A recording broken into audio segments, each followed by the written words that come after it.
आई जो है वो गोवा विधानसभा में मिनिमम 30 मेंबर्स होंगे, इससे जुड़ा हुआ है। और जे जो है वो हैदराबाद कर्नाटक रीजन में आंध्र प्रदेश की तरह जॉब रिजर्वेशन से जुड़े अधिकारों को प्रदान करता है।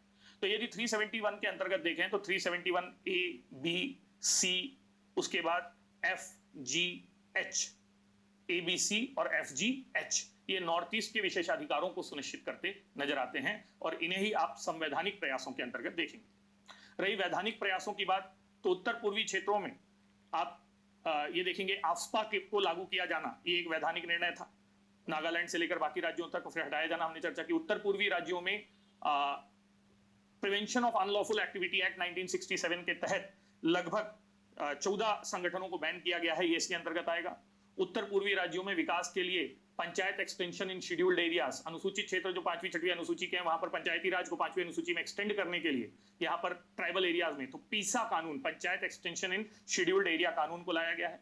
वो वन अधिकार संरक्षण कानून जो है जनजातियों का 2006 वाला, वो यहाँ लागू होता है। 2013 वाला भूमि अधिग्रहण कानून यहाँ पर पावरफुल कानून के तौर पर देखा जा सकता है। तो ये वैधानिक मामले हो जाएंगे जिनके माध्यम से सरकार ने प्रयास किया। वैधानिक के बाद तीसरे हिस्से पर कूटनीतिक प्रयास जो नॉर्थ ईस्ट से जुड़े हैं वो बहुत इंपॉर्टेंट हो सकते हैं। कूटनीतिक या डिप्लोमेटिक एफर्ट्स नॉर्थ ईस्ट से जुड़े महत्वपूर्ण इसलिए हैं क्योंकि भारत सरकार ये जानती है कि ये लैंडलॉक्ड पड़ोसी राज्यों से घिरा क्षेत्र है, तो यदि यहाँ पर दूसरे राज्यों के साथ जोड़कर काम नहीं किया जाएगा देशों के साथ तो दिक्कत होगी। और कूटनीतिक प्रयासों में सबसे पहला प्रयास लुक ईस्ट पॉलिसी है जो 90s के दशक में नरसिम्हा राव के समय शुरू हुई और इस नीति को फिर वाजपेयी जी आगे लेके गए। वर्तमान सरकार ने लुक ईस्ट पॉलिसी को एक्ट ईस्ट में बदला है, जिसका मतलब है उत्तर पूर्वी साउथ ईस्ट एशिया के, दक्षिण पूर्वी एशिया के देशों के साथ प्रगाढ़ संबंध बनाना, आर्थिक संबंध, सामरिक संबंध, तकनीकी संबंध। ठीक, इसी लुक ईस्ट पॉलिसी के अंतर्गत गंगा मीकांग सहयोग को देखा जाता है जो कल्चरल एफिनिटी का मामला है, हिंदू संस्कृति से जोड़कर इसे देखा गया है और विस्तार की बात की गई है। इसके अलावा आसियान के ठीक स्थायी मेंबर बनने की हम कोशिश कर रहे हैं, लेकिन आसियान के सहयोगी सदस्य के रूप में हमारा बन जाना ये महत्वपूर्ण है। हम आसियान के रास्ते एपेक तक जाना चाहते हैं जो दुनिया का सबसे बड़ा आर्थिक संगठन के तौर पर है, ये भी सरकार के कूटनीतिक प्रयासों का हिस्सा होगा।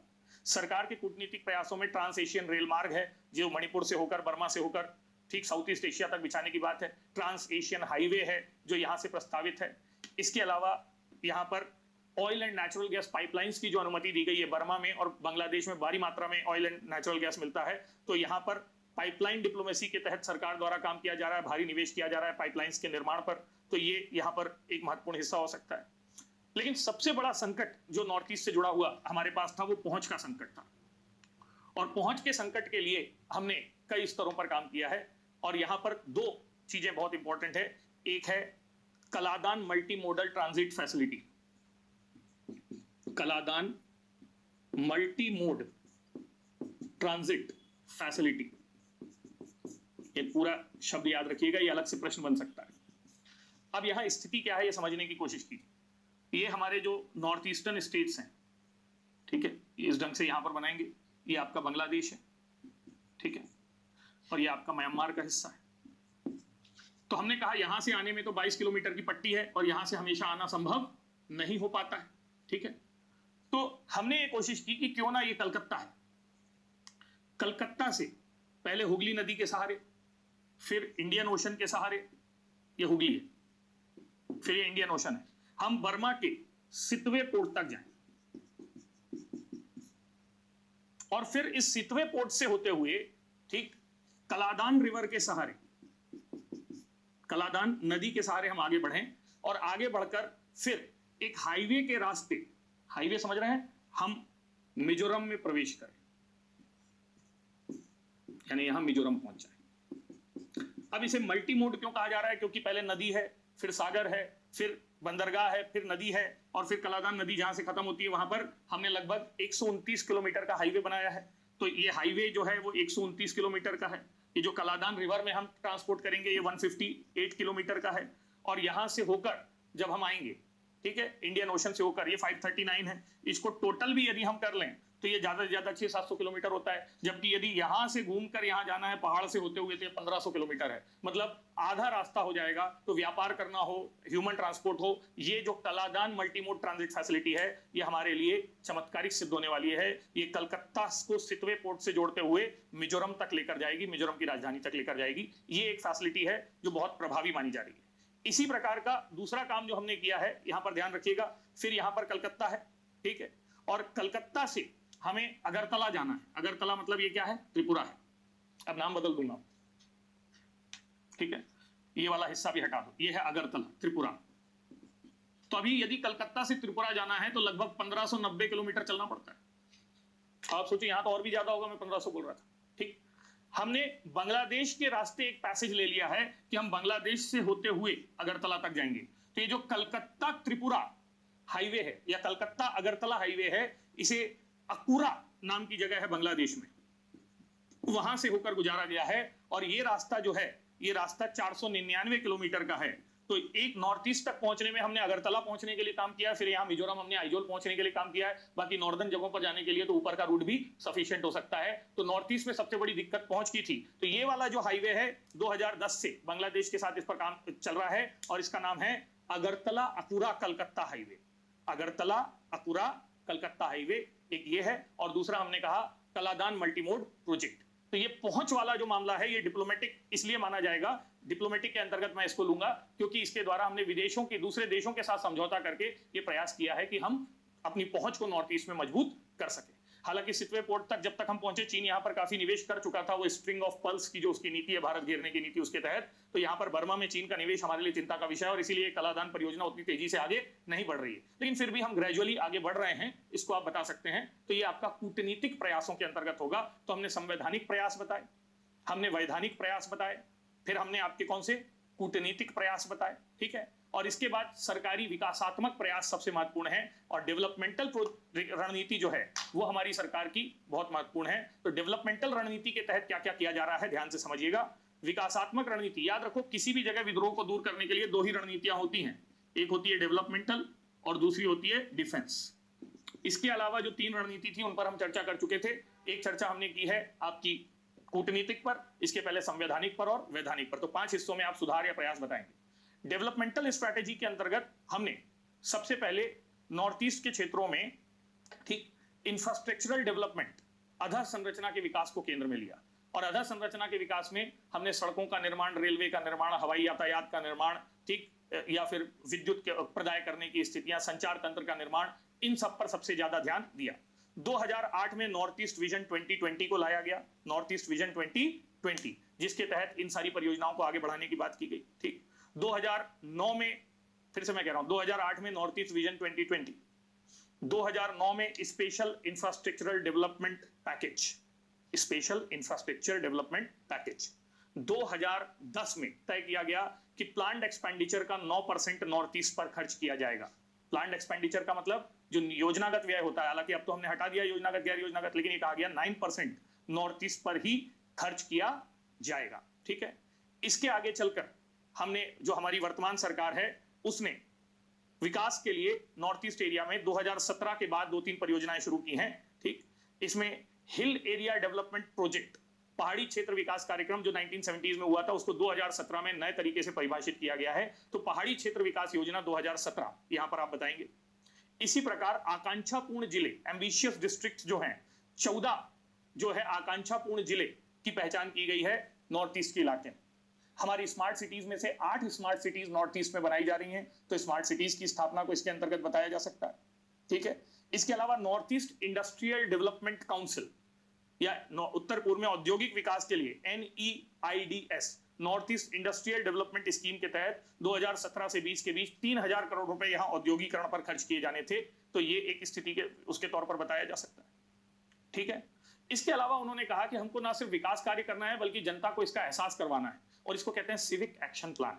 तो सिविक एक्शन प्लान के तहत यहाँ ITBP, असम राइफल्स के जो जवान हैं, वो यहाँ पर क्या कहेंगे, सड़क निर्माण का कार्य कर रहे हैं, यहाँ स्वच्छ भारत अभियान चला रहे हैं, यहाँ स्किल डेवलपमेंट प्रोजेक्ट से जोड़ रहे हैं, यहाँ एजुकेशन से जोड़ रहे हैं, यहाँ हेल्थ से जोड़ रहे हैं, यहाँ स्वच्छता अभियान चला रहे हैं, यहाँ पर आपदाओं के समय मदद कर रहे हैं, ताकि लोगों का दिल जीता जा सके, भारत के प्रति उनके विरोध को बदला जा सके, उनके आग्रह को बढ़ाया जा सके, भारत के प्रति प्यार को बढ़ाया जा सके, ठीक। नॉर्थ ईस्ट के लोगों को वापसी का रास्ता देने के लिए भारत सरकार ने बहुत प्रभावी योजना 2016 में कही, जिसे कहा गया आत्मसमर्पण सह पुनर्वास योजना। ये योजना आगे चलकर नक्सली सरेंडर का भी मॉडल बनी। तो 2016 की आत्मसमर्पण सह पुनर्वास योजना जो है, इस योजना के तहत आप यदि सरेंडर करते हैं तो आपको बहुत सारी सुविधाएं दी जाएंगी। इस योजना का आइडियल मॉडल त्रिपुरा में तैयार किया गया, जहां पर यह कहा गया कि यदि आप सरेंडर करते हैं तो आपके परिवार की सुरक्षा, ये पहली बात है। दूसरी बात, आपको एक मुश्त 2.5 लाख रुपए, जिस लेवल के आप आतंकी उग्रवादी होंगे उस हिसाब से 2.5 लाख रुपए देने की बात है। तीसरा, 36 महीने तक 4,000 रुपए प्रति माह दिए जाएंगे। ठीक, प्रोफेशनल स्किल ट्रेनिंग सेंटर में भेजा जाएगा, आपके आवास की व्यवस्था की जाएगी, आपके बच्चों की शिक्षा की व्यवस्था की जाएगी, आपके पुनर्वास की व्यवस्था की जाएगी। ये सारी बातें इतनी आइडियल है, मतलब देयर में भी पीपल हु में से कि चलो एक बार पहले उग्रवादी बनता हूं फिर आत्मसमर्पण करूंगा, क्योंकि नौकरी से अच्छा तो यही। तो यही मॉडल आगे चल के नक्सलवाद में, तो नॉर्थ ईस्ट का आत्मसमर्पण सह पुनर्वास मॉडल भी बहुत पॉपुलर मॉडल है जिसके अंतर्गत बात की गई है। तो ये सारी विकासात्मक बातें हैं जिनके अंतर्गत काम किया गया है। इन विकासात्मक बातों के अलावा हमने कहा कि वहां इंफ्रास्ट्रक्चरल डेवलपमेंट के लिए मोदी गवर्नमेंट ने पिछले कुछ सालों में क्या किया है, ये भी बहुत इंपॉर्टेंट टॉपिक के तौर पर पूछा जा सकता है। तो infrastructural development bye Modi government in north eastern region, यदि ये अलग से पूछा जाए तो आप ये कहिए कि इंफ्रा डेवलपमेंट के 3 हिस्से होते हैं, रोड लिंक, रेल लिंक और एयर लिंक। ठीक, जहां तक रोड लिंक की बात है या रोड से जुड़े हुए जुड़ाव की बात है, तो यहां पर बहुत सारे, मतलब 10,500 किलोमीटर के रोड निर्माण की परियोजनाएं चल रही हैं, जिसमें इम्फाल मोरो परियोजना है। मोरो से हम बर्मा की सीमा तक पहुंच जाएंगे और ट्रांस एशियन हाईवे का रास्ता बन जाएगा। इसमें दीमापुर कोहिमा परियोजना है, ये एक महत्वपूर्ण परियोजना के तौर पर देखी जाती है। ठीक है, तो दीमापुर वो परियोजना है। इसके अलावा अरुणाचल प्रदेश में, अरुणाचल प्रदेश का जो हमारा हिस्सा है, वहां पर बड़े पैमाने पर विकास कार्य किए जा रहे हैं। तो अरुणाचल प्रदेश में रोड डेवलपमेंट के लिए 2020 में अभी जब गए थे अमित शाह जी, 50,000 करोड़ रुपए की एक मुश्त राशि इन्होंने प्रस्तावित की। और अरुणाचल प्रदेश का ये वाला जो इलाका होता है जो चीन से जुड़ा हुआ है, यहाँ पर पूरे में एक हाईवे बनाए जाने की योजना है जिसका नाम होगा, ठीक, Arunachal frontier highway. Arunachal frontier highway. अब नेचुरली ये फ्रंटियर हाईवे जो है ये पूरा तिब्बती सीमा से जुड़ेगा। अभी इस अरुणाचल फ्रंटियर हाईवे को कनेक्ट करने के लिए अंदर के भागों से, मैं ये एक शब्द लिख रहा हूं ZK, ये नाम याद रखिएगा, जोराम कोलारियांग, जोराम कोलारियांग हाईवे का निर्माण किया गया है। ये जोराम कोलारियांग हाईवे है जो इसको कनेक्ट कर रहा है। ठीक, 20 किलोमीटर का ये हाईवे आपको अरुणाचल फ्रंटियर हाईवे के साथ क्या करेगा, कनेक्ट करेगा। तो ये एक महत्वपूर्ण परियोजना है जो अरुणाचल प्रदेश में चलाई जा रही है। ठीक है, इसके अलावा आपको ये ध्यान रखना है कि रोड कनेक्टिविटी को, रेल कनेक्टिविटी को मजबूत करने के लिए बहुत सारे ब्रिजेस या पुल भी प्रस्तावित हैं। भूपेन हजारिका ब्रिज, ठीक है, अरुणाचल प्रदेश अलग से क्वेश्चन हो सकता है, तो ये भी अरुणाचल असम को कनेक्ट करने वाला ब्रिज है, भूपेन हजारिका ब्रिज। दूसरा ब्रिज जो है वो है Siseri river bridge. Siseri river bridge ये दूसरा ब्रिज है जिस पर चर्चा की जा रही है। और इससे ज्यादा पॉपुलर ब्रिज है बायोरंग, BYORUNG, बायोरंग। बायोरंग ब्रिज जो है, या बायोरंग ब्रिज जो है, ये single lane steel cable bridge है, इंडिया का पहला सिंगल लेन स्टील केबल। ये आर्किटेक्चर में, मैकेनिक, उसमें सिविल आर्किटेक्चर का हिस्सा है जिस पर बोला जाता है single lane steel cable bridge है। तो महत्वपूर्ण पुलों का निर्माण अरुणाचल प्रदेश के क्षेत्र पर किया गया है। अब देखिए, इन सब पर पहले पुल बनाए गए, रोड बनाई गई, लेकिन जैसे ही हमने ये अरुणाचल फ्रंटियर हाईवे की घोषणा की है, अब चीन का रिएक्शन बहुत स्ट्रांगली सामने आ रहा है। चीन के विदेश मंत्रालय ने साफ तौर पर कहा है कि ये चीन की टेरिटोरियल सॉवरेनिटी का हनन है, क्षेत्रीय संप्रभुता का हनन है। इससे भारत और चीन के बीच विश्वास बाधित होगा और इसके कारण द्विपक्षीय समझौतों पर भी असर पड़ेगा जो भविष्य में संकट का कारण बनेगा। तो पहली बार जो अमित शाह जी की विजिट, पहले नरेंद्र मोदी जी की विजिट हुई, उसको थोड़ा डाइल्यूटेड तरीके से इन्होंने कहा, लेकिन अमित शाह जी ने अभी 2020 में विजिट करके जो 50,000 करोड़ से इतनी सारी परियोजनाओं की बात की है, इसके बाद चीन अब स्ट्रांगली रिएक्ट कर रहा है। तो भविष्य में ये देखने को होगा कि किस तरीके से अरुणाचल प्रदेश के विकास कार्य को साकार रूप दिया जाता है, क्योंकि चीन इसके साथ बहुत सहमत नहीं है। लेकिन अमित शाह जी ने क्लियर कर दिया, उन्होंने एक IIT कैंपस की भी घोषणा की है अपनी उसी उसमें, और एक और चीज उन्होंने डिक्लेयर किया है कि अरुणाचल प्रदेश में एक एयरपोर्ट बनाया जाएगा जिसका नाम है तेजू एयरपोर्ट। तो तेजू एयरपोर्ट की घोषणा भी इसी के अंतर्गत की गई। ठीक है, तो अरुणाचल प्रदेश में सड़क निर्माण से जुड़े काम ये बड़े पैमाने पर आप चाहें तो ये बता सकते हैं कि इस दौरान देखे जा रहे हैं। हालांकि डेवलपमेंटल वर्क के अंतर्गत रेल लिंक भी एक महत्वपूर्ण एरिया होता है, और वर्तमान स्थिति के अनुसार हम ये देखें तो नॉर्थ ईस्ट में सिर्फ 3 राजधानियां रेल लिंक से जुड़ी हुई हैं, गुवाहाटी, ईटानगर और आपका अगरतला। अगरतला यानी त्रिपुरा, गुवाहाटी मतलब असम, और जो आपका ईटानगर है वो अरुणाचल प्रदेश, इन 3 राज्य। लेकिन पहाड़ी जो चारों हैं, आपका नागालैंड की कोहिमा हो गई, मणिपुर की इम्फाल हो गई, मिजोरम की आइजोल हो गई, है ना, और मेघालय की राजधानी जो है शिलोंग, यहां तक अभी रेल लिंक नहीं पहुंची है। तो ये अपने आप में एक क्वेश्चन बन सकता है। अब इन क्षेत्रों तक रेल लिंक पहुंचाने के लिए हमने बहुत एम्बिशियस प्रोजेक्ट्स शुरू किए हैं, बहुत एम्बिशियस बातें कही हैं। हमारे वर्तमान रेल मंत्री पीयूष गोयल जी ने कहा है कि हम नॉर्थ ईस्ट में छोटे बड़े 491 रेल डेवलपमेंट प्रोजेक्ट्स चला रहे हैं, जिसमें 6.5 लाख करोड़ रुपए का निवेश किया जा रहा है, और 2021 तक हमारी सबसे महत्वाकांक्षी परियोजना पूरी हो जाएगी। अभी वैसे हर राज्य में रेल है, लेकिन एक राज्य जहां तक रेल पहुंच नहीं पाई है वो मिजोरम है। मिजोरम की बाउंड्री तक जाती है, बरबी करके जगह है मिजोरम की बाउंड्री में, तो मिजोरम की बाउंड्री तक तो ये जाती है, लेकिन मिजोरम पहुंच नहीं पाती। तो मिजोरम की राजधानी आइजोल को जोड़ने का जो काम है वो 2021 तक पूरा हो जाएगा। इसे आइजोल तक तो नहीं जाएगी, आइजोल के पास साइरंग नाम की जगह है, तो बारबी साइरंग प्रोजेक्ट कहा जा रहा है। तो आपका यहाँ पर मतलब मिजोरम से थोड़ा बाहर, तो बारबी साइरंग प्रोजेक्ट के तहत 2021 तक रेल लाइन पहुंचने की योजना है या पहुंचाने की योजना है। ठीक, ऐसी ही दूसरी योजना सिक्किम से जुड़ी हुई है, ठीक है, जहां पर गैंगटोक को रेल लिंक से जोड़ने की बात है। 10,000 फीट की ऊंचाई पर गैंगटोक को जोड़ना बहुत आसान काम नहीं होगा। इम्फाल को जोड़ने के बाद इम्फाल तक रेलवे लाइन ले जाने का काम 65% पूरा हो चुका है, और इम्फाल से मोरे को जोड़ा जाएगा, जिससे ट्रांस एशियन रेलवे की परिकल्पना भी साकार हो। तो इम्फाल मोरे हाईवे भी है और इम्फाल मोरे रेल लाइन के विकास की भी बात की जा रही है। इसी प्रकार नागालैंड दीमापुर के पास तक रेल जा चुकी है, लेकिन दीमापुर से हमको शिलोंग लेकर जाना है, वो शिलोंग कह रहा हूं सॉरी, कोहिमा लेकर जाना है, नागालैंड की राजधानी। तो कोहिमा के पास एक जगह है जुब्जा, ZUBZA, तो आप ये कह सकते हैं दीमापुर जुब्जा प्रोजेक्ट भी यहां पर चल रहा है। तो आप इस तरीके से वहां पर भी रेलवे लाइन ले जाने की बात की जा रही है। तो ऑल द एरियाज जो अभी बच गए हैं रेल लिंक कनेक्टिविटी से, उनको भविष्य में जोड़ दिया जाएगा, ऐसे सरकार की मंशा है।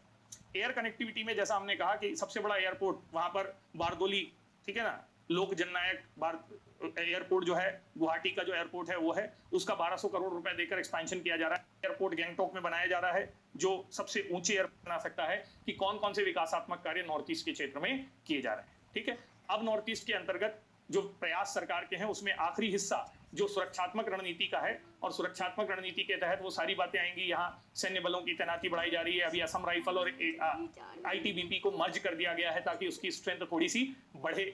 इसके अलावा सैन्य समझौते किए जा रहे हैं, जो विभिन्न प्रकार के जो शांति समझौते किए जाते हैं वो इसी के अंतर्गत देखे जा सकते हैं। यहाँ सेंट्रल आर्म पुलिस फोर्सेस की लगभग 469 बटालियन और कोबरा की 10 बटालियन तैनात हैं। ठीक है, सिक्योरिटी एक्सपेंडिचर को बढ़ाया जा रहा है, पुलिस मॉडर्नाइजेशन के लिए काम किया जा रहा है। तो इन सारे, और इसके अलावा यहाँ सैन्य अभ्यास भी सरकार के द्वारा दूसरे देशों के साथ मिलकर, म्यांमार के साथ मिलकर, बांग्लादेश के साथ मिलकर किया जाता है। तो ये सारे सैन्य कार्यों के अंतर्गत आएंगे। कुल मिलाकर नॉर्थ ईस्ट को शांत करने के लिए, नॉर्थ ईस्ट को भारत से जोड़ने के लिए आपको सुरक्षात्मक, विकासात्मक और भावनात्मक तीनों स्तरों पर काम करना पड़ेगा। सुरक्षात्मक, विकासात्मक तो ठीक है, आपको भारतीय भावनाओं से नॉर्थ ईस्ट के लोगों को जोड़ने की कोशिश करनी पड़ेगी। उनके अंदर जो वंचना की भावना है, जो विद्वेष की भावना है, और जो भारत में न स्वीकारे जाने की भावना है, उस भावना को दूर करना होगा। नॉर्थ ईस्ट विजन या नॉर्थ ईस्ट संकट का ये जो टॉपिक था, मेरे विचार से थोड़ा लंबा टॉपिक है, तो इस टॉपिक को संयम के साथ सुने, पढ़ें। आप ये समझें कि इस टॉपिक के साथ हमने inner line permit, AFSPA, article 371 और developmental work in north eastern states, ये 3-4 सब टॉपिक्स आसानी से कर लिए हैं। तो ये टॉपिक आपको अलग अलग जगहों पर उपयोगी होंगे। बहुत बहुत धन्यवाद।